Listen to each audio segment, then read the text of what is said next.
সরঞ্জনা, দোহাই তোমার, তোমায় আজ শুনতেই হবে। এ পাড়ায় আসা মাত্র ভালোবেসে ফেলেছি তোমাকে। শুধু তোমাদের গলিতে ওই যে হেডমাস্টার নাকি থাকে, সে কেন তোমার বাবার কাছে অত যায়?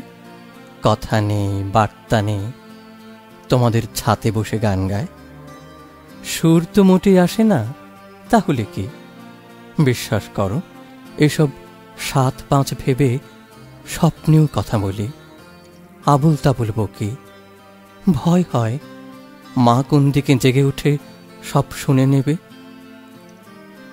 ওগো, তুমি কাল ফুল ফুল যে শাড়িটা পরেছিলে, তোমায় যা লাগছিল না, কি বলবো। আর ব্লাউজের লাল রং মিলে ঠিক যেন প্যান্ডেলের ঠাকুরের মতো। আমাদের নব তোমাকে দেখেই বলল, মাইরি, পাঁচুতে ইচ্ছে হয়। আমি একটু ঘাবড়ে গিয়েছিলাম শুনে। তার উপর ভয়, ও আমার মুখ চোখ দেখে কিছু ধরতে না পারে। এইভাবে বেশি দিন চলবে না জানি, তার উপর তোমাদের স্কুলেও এত কড়াকড়ি করে।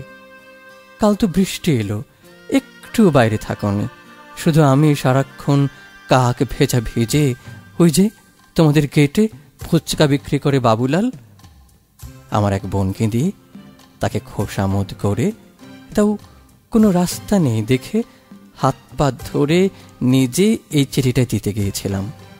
কিন্তু কপাল, তোমাদের মীরা নাকে নীরা দিদিমণি হবে, তিনি তখন ছাতি হাতে বেরোচ্ছেন সবে। ব্যাস, আর কোনো সুযোগ পাইনি। তবে জ্বরে সারা রাত দেখেছি তোমাকে। চিঠি পড়ে তোমার কি ফুলের মতন হাসি, তোমার ওই ফুল ছাপ শাড়ি থেকে তুলে রাশি রাশি দোপাটির ফুল হাত ভরে দিয়েছি তোমাকে। সরঞ্জনা, দোহাই তোমার, খুলে বলো, আমার মাথার দিব্যি, তোমায় আজ বলতেই হবে। কখনই বোঝনি তুমি, ভালোবেসে ফেলেছি তোমাকে।